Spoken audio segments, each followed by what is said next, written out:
Jack by the hedge. It's got a garlicky sort of onion sort of taste. It's quite nice when you mix it, have it chopped up with mayonnaise.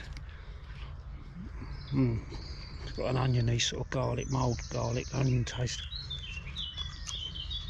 Yeah, I like it. It's one of the more pleasurable ones, I think. Yeah, it's nice.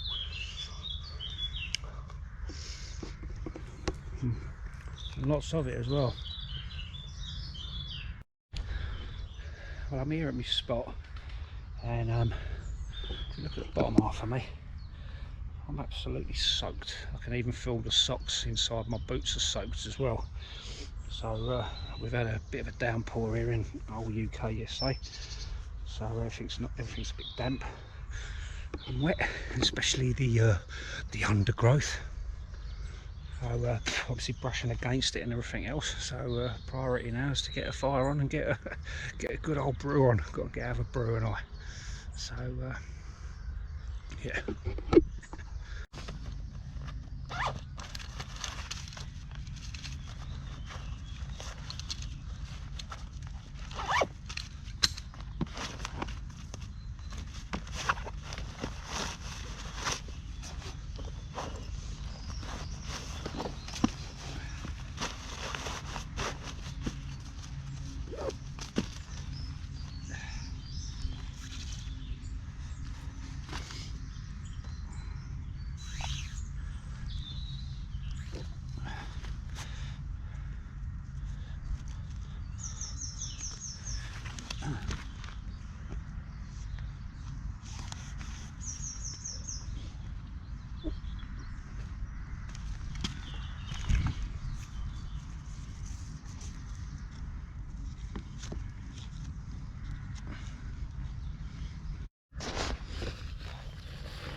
Some of this wood's still wet, or at least damp on the outside.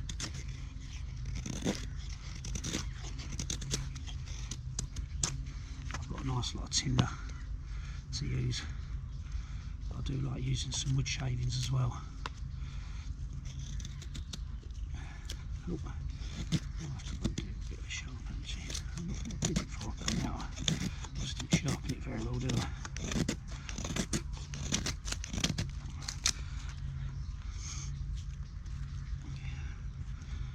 Quite a good fighting chance with stuff like this. Even if you don't feather stick your wood, at least if you get curls out of it, or slithers, they're not really curls, I don't really class them as a feather curl, more like a slither.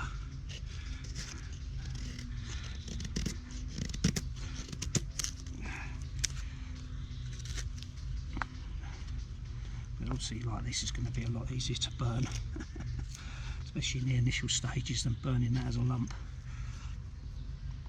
It's greying over again as well, so we might get some more rain. Collecting up the slivers in the hat, obviously trying to keep them off the damp floor.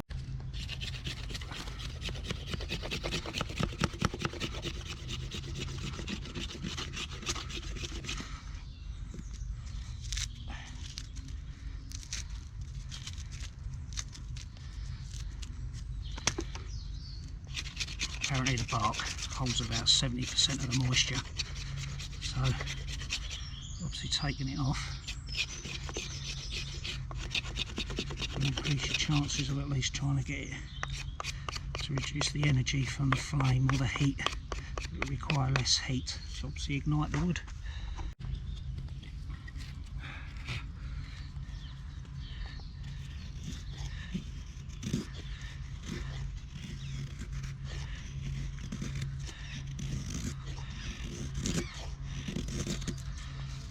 Obviously the deeper and deeper you go into the middle of the wood, obviously the drier it's going to be.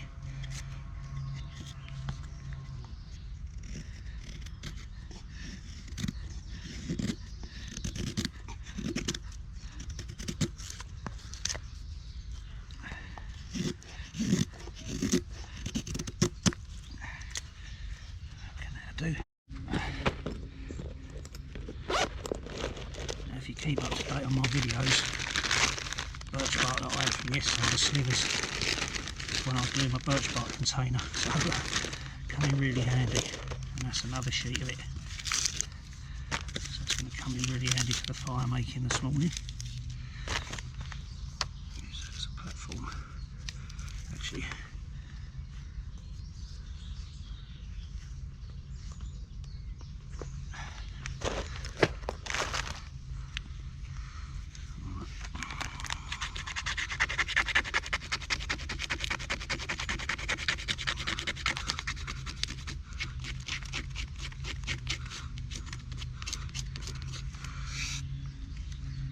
I could use a knife, but just to show you without it. I know some people give scrapers a hard time, but I'm personally one of those people that doesn't.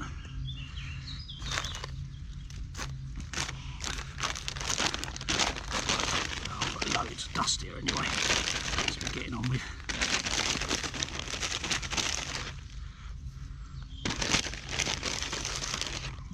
Using it, I'll keep some for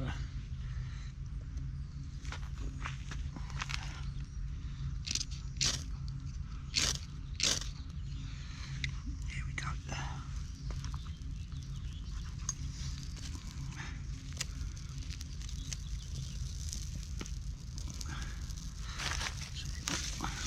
Some of that shading on.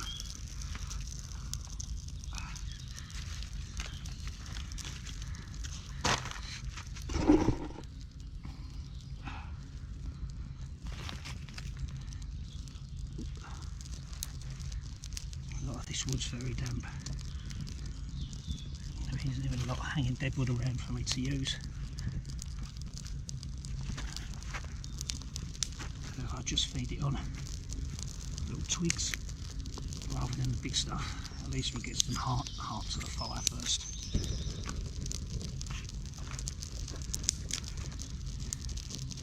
The one thing I will say as well is don't be scared to use your materials. Like if you've got some charcoal, that char cloth, don't just use a tiny sliver of it because you see someone do it on the telly. Use a load of it. Don't be scared. You ain't got nothing to prove. The only thing you're proving it to is yourself, because you need to get a fire going to keep you warm and keep you dry, make you a brew, and keep, you know, you've got none of this one-up and shite. Oh, a bit of a result here really. I didn't need all the rest of that. I'll stick it back in the old bag and that'll be for next time. Always handy to have a little bag with some bits and pieces in it. Yeah, I could have got a bow drill out. Well, I'm not that, I know I'm stupid, but I ain't that stupid.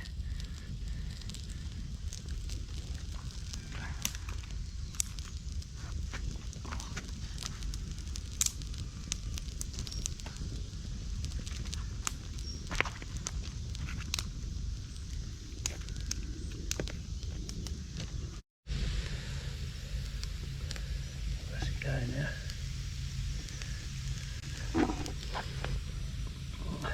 A lot of damp wood there, but as I say, if you really take your time with it, you've got some decent materials in the form of what I had, well, the birch bark anyway, and then making slivers with your wood, not even feather sticks, just making wood shavings, a big bundle of them, hat size, 2 hand size, whatever, and at least that'll get you started, that'll give you the energy, that'll give you a fire, that'll give you your heat some oomph, to then to be able to light all the pencil lead sort of thickness stuff, and then gradually just build up for it from there.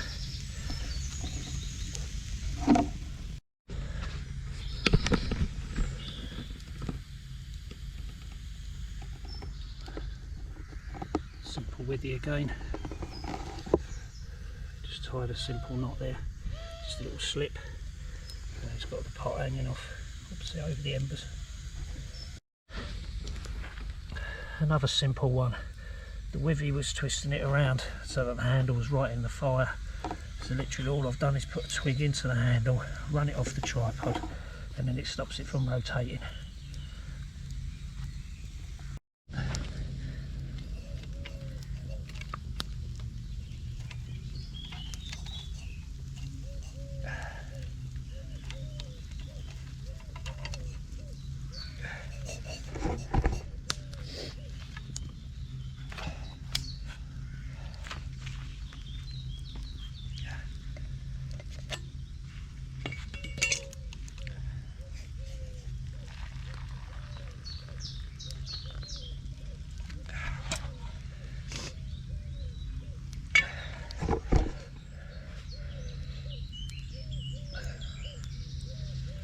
Dry off my cups. Just take the water out of them.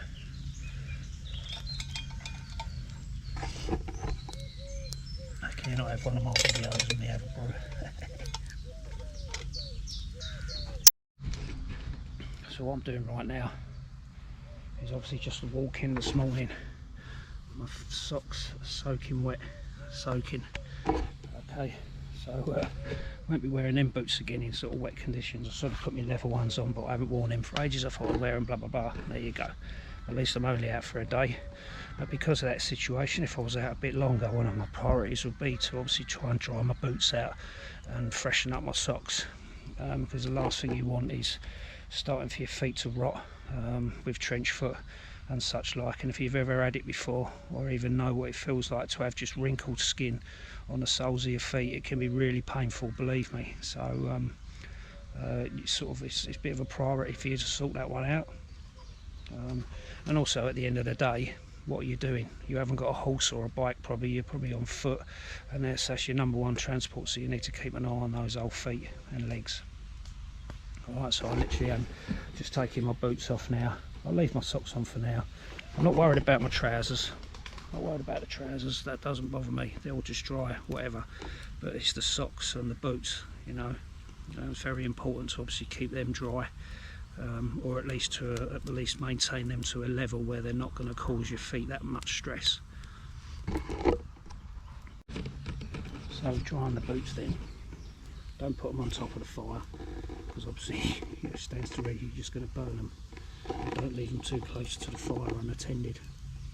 I mean, right now I've just got them on my tripod. There is heat there coming from the fire, and obviously there's enough there to slowly dry them out. What I'll do with my feet, I'll just place them near the edge of the fire, and already the steam's starting to come out of them, so it's not too bad. I've got a brew on the go, the fire's going. You know, I'm not feeling cold right now. I'm wearing a hat as well. So you know, at least I'm not sort of too uncomfortable right now. Alright, I know this is just, you know, I'm just playing at it really. This is just a scenario, just sort of like going through little bits and pieces. Alright, but obviously now with my boots being wet, socks being wet and so on and so forth, if you was out for a longer period of time, then obviously that could potentially escalate into something a little bit more serious. Alright, so you need to look after those little tootsies. Alright.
masala.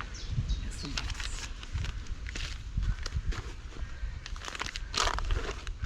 that will do nicely.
So that's done.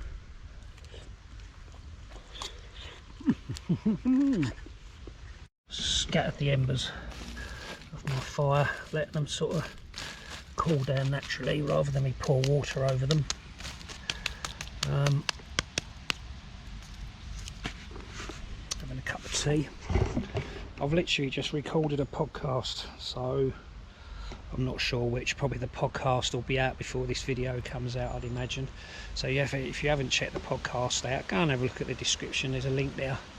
With a few other links to other stuff as well, including my book, my ebook that I wrote or typed some time ago, and then obviously the merchandise. All right, so we'll leave it at that, folks. I'll knock the video on the head now.